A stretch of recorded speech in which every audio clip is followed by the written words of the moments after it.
안녕하세요. 네, 안녕하세요. 최성준입니다. 자, 일단 방금 전에 들어온 속보부터 좀 확인 좀 하고 이야기를 좀 진행을 해야 될 것 같은데, 위원님. 네, 어제 그 비공개 고위 당정청 협의회가 열리지 않았습니까?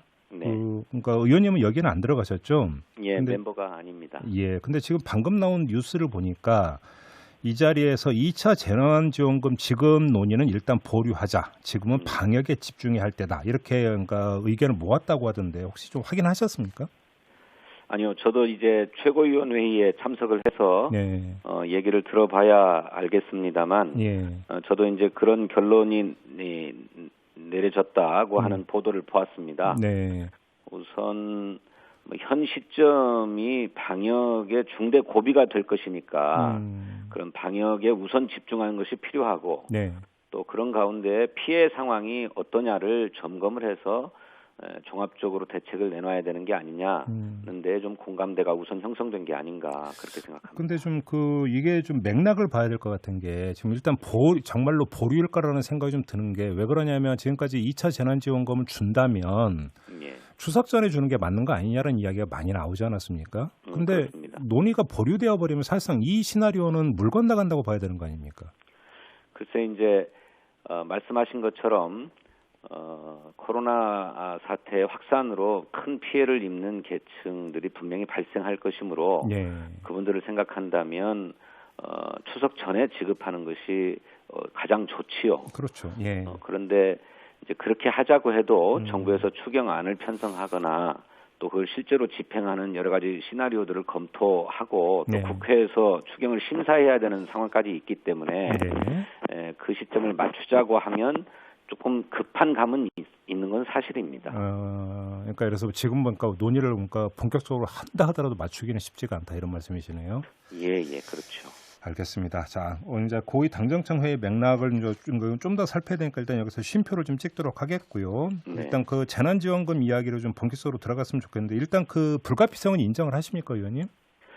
저는 지금 코로나 사태가 6개월 이상 지속되고 있어서 네. 국민의 고통이 계속 누적되고 있는 상황에서 최근에 다시 확산세를 보이고 있지 않습니까? 그렇죠. 네. 거의 지금 사회적 거리두기 3단계 발동을 검토해야 될 정도로 급격하게 늘어나고 있기 때문에 이런 양상이라고 하면 뭐 불가피하게 큰 경제적 타격이나 또 심지어는 생계가 곤란할 정도의 타격을 입는 계층들이 발생할 것이 명약관화하다고 보고 그렇다면 정치권에서 서둘러서 2차 재난지원금 지급 문제를 검토해야 될 때가 아닌가 그렇게 생각합니다. 자, 그러면 이제 그 미래통합당의 김종인 비대위원장 같은 경우도 그러니까 재난지원금 이야기를 꺼냈고요. 그래서 재난지원금을 줘야 된다라고 한 그 필요성에 대해서 뭐 여야 간에 이제 큰 공감대는 일단 좀 잡힌 것 같은데 문제는 방식 아니겠습니까? 그러니까 1차 때처럼 전 국민에게 주느냐 아니면 이번에는 선별지급으로 가야 되느냐 이건데 좀 여러 가지 이야기가 나오던데요. 의원님께서는 지금 보니까 선별지급 쪽을 말씀을 하신 것 같더라고요. 그렇습니다. 다 드린다면 더 할 나위 없이 좋은 일이겠지요. 그렇지만 더 심각한 상황이 올 수도 있기 때문에 재정 여력을 조금 남겨둘 필요는 있다고 생각하고요. 잠깐만요. 그 말씀은 그러면 3차까지도 염두에 둬야 된다는 말씀이신가요? 재난지원금? 아니요. 그런 말씀이라기보다 지금 아까 말씀 나온 것처럼 이런 확산세가 계속된다고 하면 사회적 거리두기 3단계 발동이 불가피한 상황이 올 수가 있거든요. 그렇죠. 그렇게 되면 아주 필수적인 사회경제 활동 외에는 모든 활동들이 중지되기 때문에 사실상 봉쇄 상태나 다름이 없는 상황 아니겠습니까? 그렇게 되면 그 경제적인 피해나 생활상의 피해가 걷잡을 수 없는 수준에까지 이를 것이기 때문에 그때는 3차 지원금뿐만 아니라 거의 모든 재정들을 다 동원해가지고 부양해야 될 필요가 생길 수가 있죠. 경기 부양책까지 염두에 둬야 된다. 그렇기 때문에 재정 여력을 조금 감안할 필요는 있다고 생각해요. 그러니 우선 타격이 심하고 가장 시급한 지원이 필요한 부분으로 좀 한정해서 가는 게 어떠냐 하는 생각인 거죠. 그러니까 한 절반 중위소득 이하를 말씀하셨지 않습니까? 그렇게 그렇습니다. 된다면 좀 1차 그 재난지원금보다 말 그대로 이제 그 딱 절반 정도 수준으로 재정 규모가 줄어들게 되는 건가요? 제가 지난 4월달 논의할 때를 좀 보니까요. 예. 올해 우리나라 중위소득을 판별해 보면 1인 가구는 월 176만 원의 소득이 네. 있을 경우 그걸 딱 중간이라고 그럽니다. 예. 4인 가구 기준으로 하면 375만 원이라고 하는데 네. 이제 그 소득에 미치지 못하는 모든 가구 한 1,000만 가구 조금 넘는다고 그럽니다. 네. 그런 가구를 대상으로 하는 게 신속한 지원을 하게 하는 근거가 되지 않는가 그렇게 생각합니다. 그럼 지급 대상은 그렇게 한다고 한다면 지급액은 1차에 준해서 이렇게 생각을 하고 계시는 건가요? 예, 저는 그렇게 쉽게 그렇게 생각했습니다. 4인 가구는 100만 원, 3인 가구는 70만 원 이런 식으로요. 네. 근데 지금 여러 가지 이야기가 나오던데 이재명 경기지사 같은 경우는 전 국민에게 1인당 30만 원씩 지급해야 된다. 이렇게 이제 계속 일관되게 주장을 하는데 이건 어떻게 받아들이세요? 예, 그렇게 주장하실 수도 있습니다. 원래 이재명 지사께서는 기본소득을 주장하시는 분이기 때문에 재난지원금도 그렇게 기본소득과 같은 개념으로 지급하자라는 주장을 하실 수 있다고 보고 또 그 일리가 있는 말씀입니다.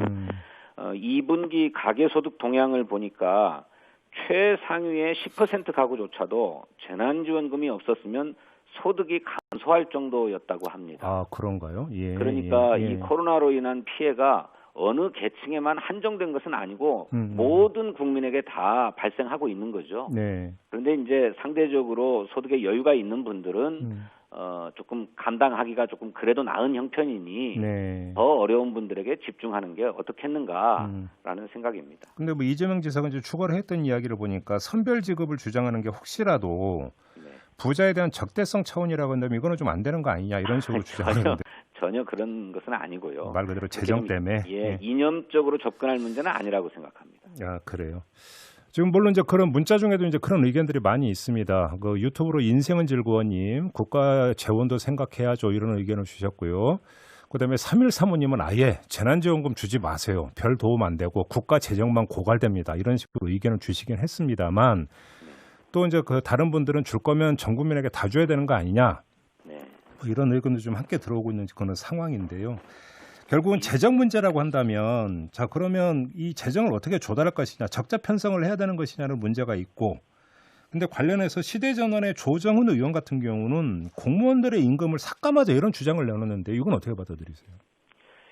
예, 그러니까 저는 재정 문제만은 꼭 아니라고 생각해요. 네. 우리 국가 채무 비율이 GDP의 43.5% 수준이라고 하니까 재정 여력은 충분하다고 생각합니다. 이제 그런데 다만 앞으로 더 심각한 상황이 올 수 있기 때문에 지금 다 쓰자고 하는 건 좀 성급한 얘기가 아닌가라고 생각하는 거고요. 우리 이제 공무원들 임금을 삭감해서 재원을 마련하자라고 하는 주장은 이제 공무원들이 고통을 분담하는데 앞장서고 또 솔선수범하자는 취지로 이해가 됩니다. 하지만은 그 공무원들도 오랜 방역 행정으로 굉장히 지치고 힘든 상황이고 또 앞으로 더 큰 역할을 해야 되는데 사기를 꺾는 일처럼 느껴져요. 그래서 공무원들 임금을 삭감해서 재난지원금에 재원을 마련하자고 하는 주장은 현 시점에서는 좀 좋은 방안이라고 생각되지는 않습니다. 근데 이제 조정훈 의원이 이야기했던 것을 보니까 이제 어떤 맥락의 또 이야기냐면, 그래서 코로나19 여파로 많은 사람들이 수입이 이제 감소하거나 일자리를 잃거나 이랬는데, 반면에 그러니까 공직자 같은 여기서는 국회의원도 포함이 되던데요. 공직자 같은 임금이 삭감된 적도 없다. 그러면서 상대적으로 오히려 혜택을 받던 층 아니냐 이런 어떤 문제의식이 깔려 있는 것 같은데요. 고위공직자는 지난번에도 30%를 기부하기도 했고, 저희 당의 국회의원들도 30% 세비를 기부해서 수해 피해에 물론 지원하기로 했습니다만, 그간에도 이런 상황이 오면 공무원들이 앞장서서 기부를 한다든지, 공무원 봉급을 좀 동결한다든지 하는 일들은 해왔습니다. 공무원들이 이제 상대적으로 안정적인 일자리를 가지고 있으니까 이런 때일수록 솔선수범해야 되지 않느냐 하는 말씀은 충분히 이해가 되는 말씀입니다만 앞으로 공무원들의 역할이 더 크게 필요하고 있기 때문에 너무 공무원들만 허리띠를 졸라매라라고 요구하는 것은 좋은 방안이라고 생각합니다. 또 그럼 이런 방안을 어떻게 받아들이세요? 그러니까 한시적으로 그러니까 소득 상위 1%의 총소득의 2%를 세금으로 걷어서 재난기금을 조성을 하자 이런 제안도 나왔던데요. 그것도 이제 여유가 있는 분들에게 조금 더 기여하게 하자라고 하는 취지니까 그 취지야 이해가 됩니다. 하지만 아까 말씀드렸던 것처럼 코로나 사태로 인한 피해가 특정 계층에만 한정해서 발생하는 게 아니라 소득 과다를 떠나서 모든 계층에 발생했기 때문에 그분들에게도 똑같이 재난지원금을 지급해야 된다라고 하는 주장이 있는 것이라고 보면 거기에다가 세금을 걷어서 다시 돌려준다. 그렇게까지 할 필요가 있는가 하는 생각하는 거죠. 알겠습니다.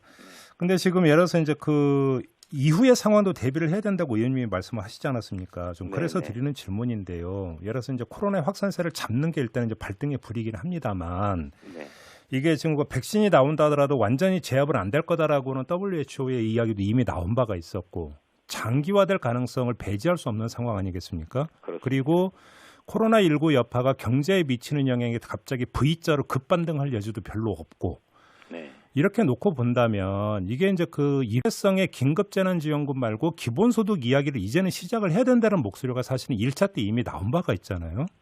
이거에 대해서 어떻게 생각하세요? 그 기본소득의 맥락은 지금 재난 상황에서의 재난지원금과는 조금 다른 것 같습니다. 물론 그렇긴 하죠.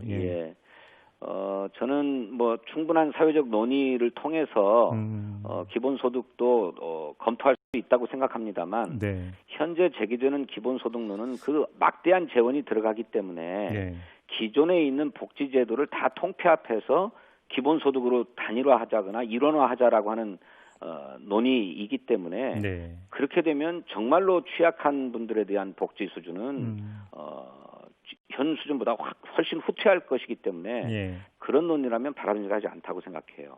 그런데 현재의 취약계층에 주어지는 복지들, 선별적 복지들을 유지하면서 기본소득을 하자고 하면 그건 또 우리나라 재정 수준으로는 감당하기가 어려운 것 아니겠습니까? 알겠습니다. 그런 점에서 심각한 논의가 필요하다고 생각합니다. 지금 4차 추경 이야기가 되고 있으니까요. 요점 하나만 좀 여쭤보고 마무리를 할게요. 저희가 이제 조금 전에 이제 그 간호사 한 분하고 인터뷰를 했는데 이 간호사분이 현장에서 겪는 가장 큰 어려움이 인력 부족이다 이렇게 호소를 하면서 추경 편성을 할 때 좀 그 인력을 충원할 수 있는 어떤 그 지원도 좀 포함을 시켜달라고 아주 간곡히 이야기를 하던데 좀 검토의 여지가 있습니까?